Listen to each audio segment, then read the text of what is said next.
Smart Ghana updates any way a news updates and I day ever some more. You need a leader who has a drive. You need a leader who dreams big. You need a leader who is honest. You need a leader who puts his country first. You don't need leaders who think by virtue of becoming president and ministers they should be the richest people in the country. That breeds corruption right there. How can Biden say that because he's president of America, he should be richer than Elon Musk? It's not possible. He will go to jail. Case closed. Biden, as soon as he thinks like that, will go to jail because it's not possible. The only way for Biden to compete with Elon Musk is to take the whole treasury of America, which is also impossible. But Africa, the moment they are sworn in, they want to be the richest in their countries. That is where our problem is. We need selfless leaders. At this point in my life, what do I need? My sugar is up anytime I take this rich food. So yesterday a guy came to me, plantain, tomatoes, and chilinim. Meanwhile, when I was young, I was stealing to eat. Now that I can afford, I can eat. You see, that is the world. So what am I going to steal or take the money to? Me, I can tell you, in America here, all the rest they pay to me. Yesterday I checked my account, it was 35,000 dollars. Just for school fees. When they pay the rent, they put it in there. My kids, then they pay their. I will not bring money from Ghana to come and save you. I will invest and create jobs for this youth.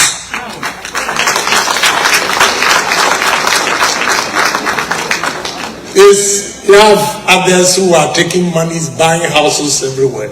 I had all my houses before I went back home. I have at least 7,158 permanent workers.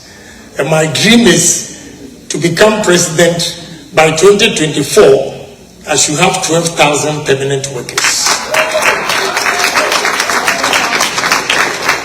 I'm building a steel plant.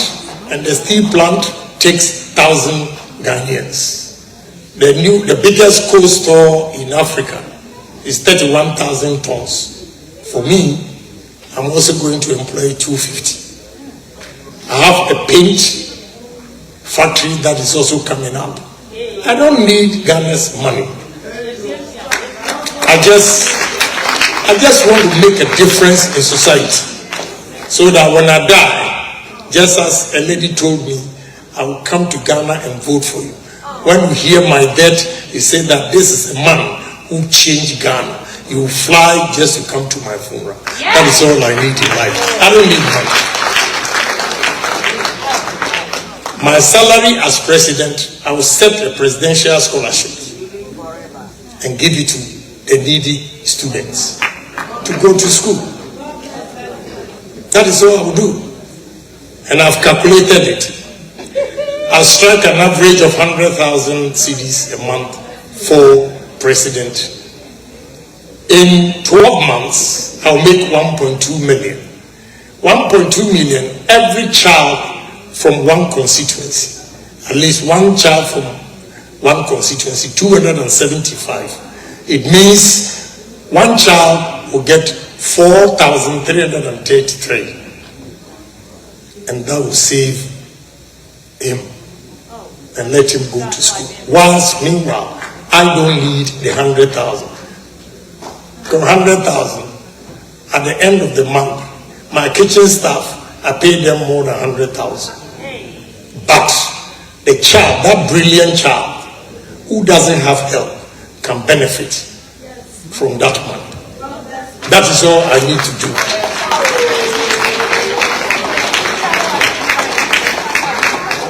Ghana, we are not poor.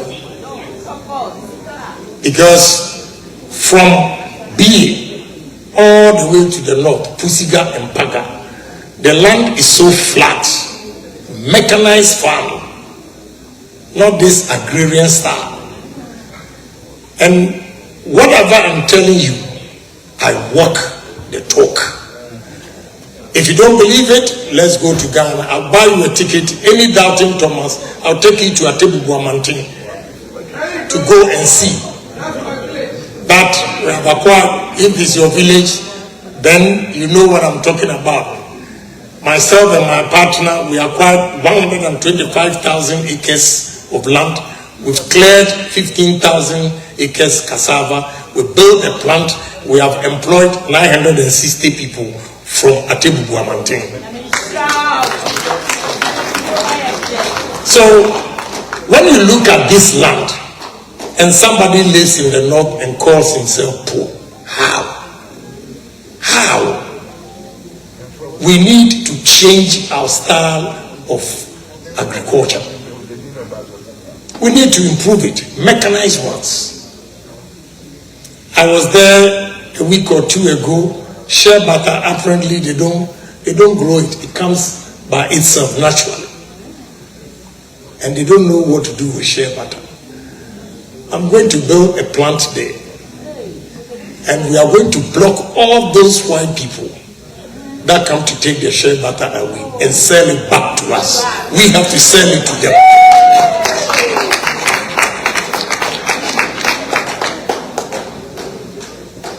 If you give me opportunity, I will run Ghana like my business. Ghana has to make money.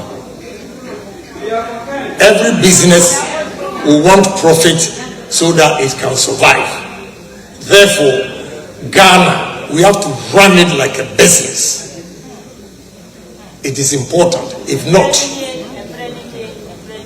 Ghana oil. They use Ghana oil to pay salaries. And I asked a question. Before President Kofi discovered this oil, weren't we paying Ghanaian workers? Why can't we use our oil productively? And we pay workers with it. Those who go to work, sit there 3 hours, they take their bag and go enjoy oil money. We have a problem. And I want like-minded people like you all to come home. If you don't even want to work, be there as a consultant. Share your experience in America here with them.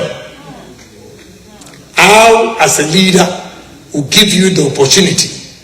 Because what I know is the civil servant and the public service, they don't want change. Ghanaians come back, they want to impart the knowledge they've acquired abroad.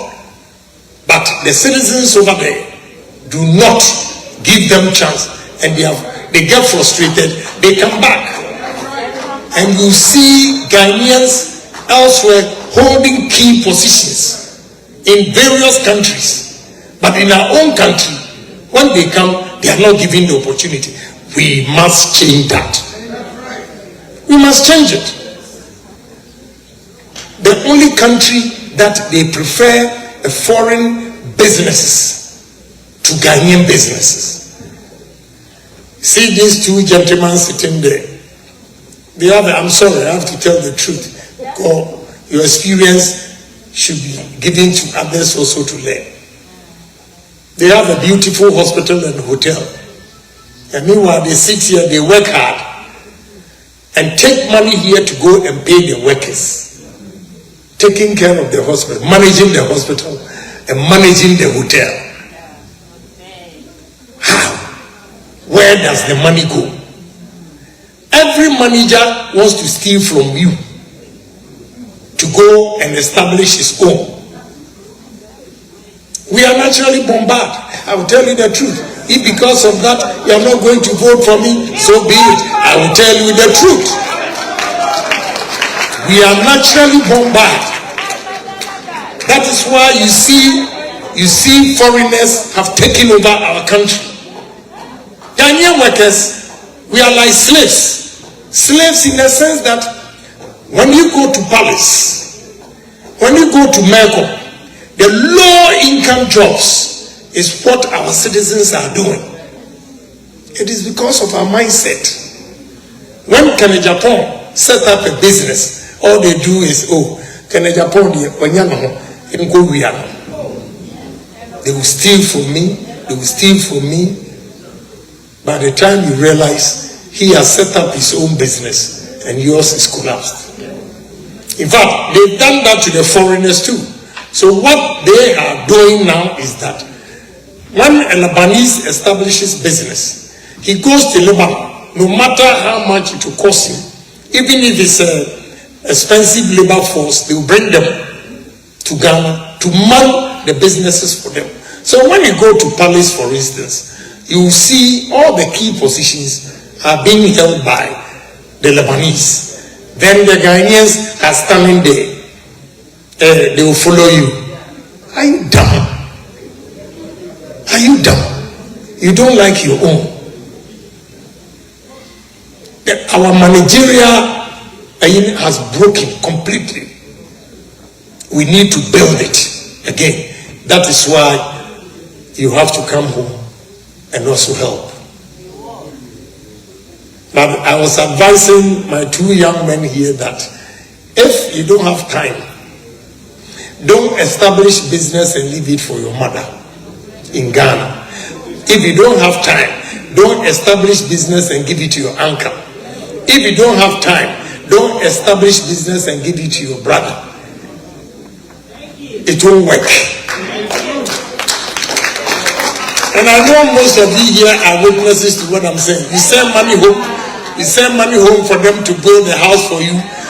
It will take you 12 years. Meanwhile, your cement, your iron rods being diverted to his place, his site. I have an accountant in New Jersey. He went home. His own classmate has duped him and built a house out of the factory that he's building. That is why initially I said that we need to change the mindset. It's important.